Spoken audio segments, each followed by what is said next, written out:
What's it been like seeing Sam's growth within the season? Yeah, it's been fun, man. Just being here the first 10 months myself, just getting a chance to see kind of the design of the program, and then kind of trying to put my fingerprint on the offense, and then that moves down to the quarterback position, and then individuals. I think to see Sam's improvement each week, it's awesome to talk to you guys every week and talk about it and hear about it, and kind of remind me every week the questions of how do you think he's going to be? What do you like about him? What's spring ball like? And now we're in late November, and it's really important. And to see the game slow down, and to see the development, to see the things you work so hard on and so diligent on, both together and independently. To see that start taking shape really is exciting for him more than anything. More exciting for the group. But again, I'm fired up, man. I've seen this development at that position before in other guys at this time, and I'm excited about the situation we've got obviously this week, and then and looking in the future. But never too far over our skis. He's been. Mentally that leads us now. Well, I mean, the preparation. That's not a broken record. It really isn't. The separation for him is in the preparation. He puts in a ton of work. Obviously, there's a plan in the development of the quarterback that I don't know, in my opinion, each quarterback coach has got to have. I think there's a program that we've instilled for a long time that I've felt strongly about and didn't start with me. It goes all the way back to, I remember being a kid in Sierra College at the Niners, watching Bill Walsh and John Ralston, those guys on the field, start working footwork and drops and bags and center CQ exchange, and going all the way to when I was a player with Steve Hagan and Baldwin, and then going all the way to guys that have been around, and the Munkins and the Cutters and Coach Tedford, probably the biggest influence.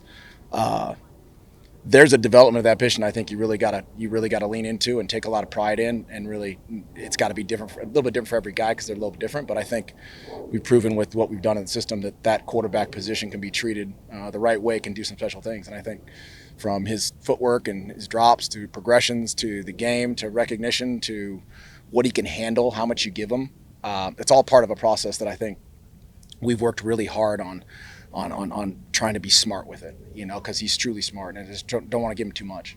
When you compare him to Justin Herbert, not so much talent-wise, but just as far as progression, timetable in a quarterback's career, what are the parallels?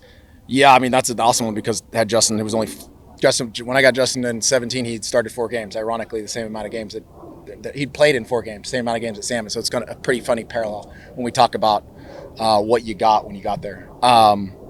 Both are extremely cognitive. And I think I saw that when we first met. Both are extremely cognitive. Both are very smart. Both are very diligent in regards to how they take notes and how they prepare, how they prepare themselves to think through the game. And I think the design they took from the way we mentally approach the game, they took that and really, really put it in their own terms and did it fast. The football IQ, both really high. Physically, they're very different physically in some regards. But at the same token, just because one's not 6'6" doesn't mean that the other one they're both not athletic. They both have great arm talent. They both can't create. That transition's been really fun to see. I think there's more commonalities than I probably anticipated in regards to the growth of the quarterback at that position during this stage. Not comparing the individuals themselves, but as far as the acumen right now after wherever we're at 10 games in is like, wow. And, if I think Justin that year, we broke his collarbone. He missed 4 games then. He got hurt for 2 weeks. It's like, there's some weird, I almost cussed. Yeah, there's some weird stuff going on that I won't dive too down into until after the season, but pretty cool to see. What's been the key for the connection between Sam and Jordan Tyson? Yeah, just reps. I told you guys early on, I think the offense is built around players first. Players and schemes and coaches. I think I've always believed in that. Who are the players? What do you got? Put the scheme around them, and then go coach your butt off around what you need to do. And so for me, it's learning about these guys in the first 10 months I've been here. Who we got? They're still new to me. They're new pieces. How do they move? What do they do well? What's the quarterback going to do? How well do they gel together? And then if you start seeing something, it's really forcing the integration of it. Like, I need you guys to be around each other a lot. I need you to watch film together. I need you to throw together. I need you to be with me when I explain the play together so you both hear it. Then you can take it to him. That chemistry, I think you can really force if you take a lot of time in it, just like anything else. But I think you'll be really diligent for it. And then when they leave you, they've got to be able to extend that growth. And so they've done an awesome job themselves of taking what we're teaching and going, all right, let's do it ourselves. Let's talk about it ourselves. And then giving them, with all candidness, giving your players enough of their autistic freedom to do it on their own. So I'm a believer in not pulling the stinger in players. Like I want them to play free, make some mistakes, play fast, screw it up. Let's talk about it, and then also be creative with like, hey, what do you feel good about? Because I'm a believer that I played the quarterback position. I know what it's like to like feel like you're boxed in sometimes, and what it feels like to like, hey, let me do this with him, but this with him. And so those guys have done a fantastic job of getting to know each other, and that at the end of the day is the reason it's clicking. What are Sam's biggest strengths have been him avoiding putting the ball in danger and limiting turnovers? What goes into that for him that he's being so successful at it? Limiting turnovers? Yeah, I mean, limiting turnovers. I don't know what every person say something different. It's just being smart and understanding what you're trying to get done. We talk a lot about ball security, as you guys have seen. Knock on wood, we've done a good job holistically with the group, but we're very, very diligent in taking and doing that. There's ball security drills every day. We talk about it every day. It's the first thing we talk about every day. It's the first stat I put up every Sunday. And taking care of the football. It's the number one thing we talk about. And then with the quarterback position, teaching position, is more about, I think a lot of times is where can we take care of it within the plays? How can we dialogue at each play? Like, the comm helps us a lot because I can talk to him a little bit. I can throw in some snapshots of things in the comm if he's able to not be overwhelmed with, hey, first and second down passing. Like, be smart here. Check downs and touchdowns. Like little key trigger words, I think, are things that you can plant in certain guys if they can take it, that I think help them register during the course of a game or the course of a play. And so we've done a good job with that and implementing that a little bit. I think he's got a good feel for like now, okay, how do I take care of the ball within a certain situation? What's it been like getting to work with Leaf for another year? It's been awesome. I think I mentioned we got here, had Leaf for 2 seasons prior to getting here. Him being here was fantastic. We're seeing the chemistry between the ability for me to communicate with the O-line and what we're trying to get done.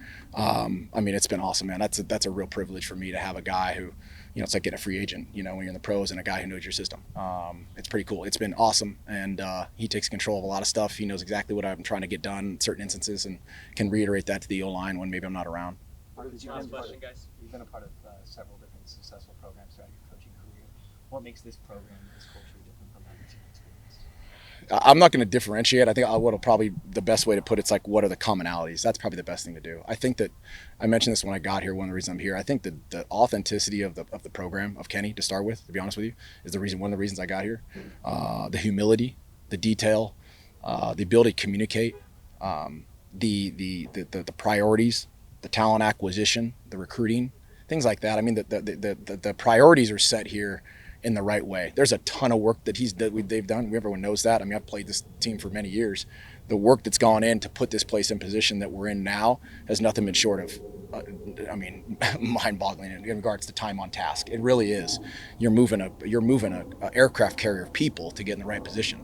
To be able to build the traits that come along with that take a lot of time. And I think that the places I've been in the past, that's what they did.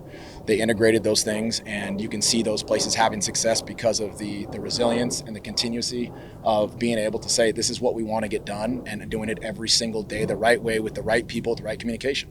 And so those places I've been in the past, the things that are starting to come to light a little bit here, I'm bringing along myself. I'm trying to be part of a group here as well, but I think those things are here. Those type of fabrics in the DNA are the things that are going to give you success in really anything, right? Kenny, you talked about not having an edge in practice today. Did you notice that too? Yeah, we're hard on them right now. The standards are set right now at a probably different level than they've probably ever been. And I know on my field today, I wasn't letting anything slide. The standards, and they're going to go up. We're not owed anything. Just because we're in position to do this, we've got to come out each week and earn it. And if there's something that's sliding and we're getting comfortable, they're asking it. They're going to get called on. And I think that the detail and the urgency and the ownership of the group is something that they need to hear every day, and we tell them that. And so sometimes we got to play loose, you got to play fast, but we got to make sure we understand where our feet are and what we got to get done. And because it's a huge task, there's a huge team, and it's huge because we put ourselves in that position. That's BYU's defense. They do a fantastic job. I've known Jay and Kalani for a long time. They do a fantastic job. They're a veteran group who've been together quite a few years now. They know how to communicate and how to make their adjustments. They play fast. They play physical. They get the ball. And so we've got a great task in our hand. Thank you. Appreciate it, guys. Have a good one. Yep.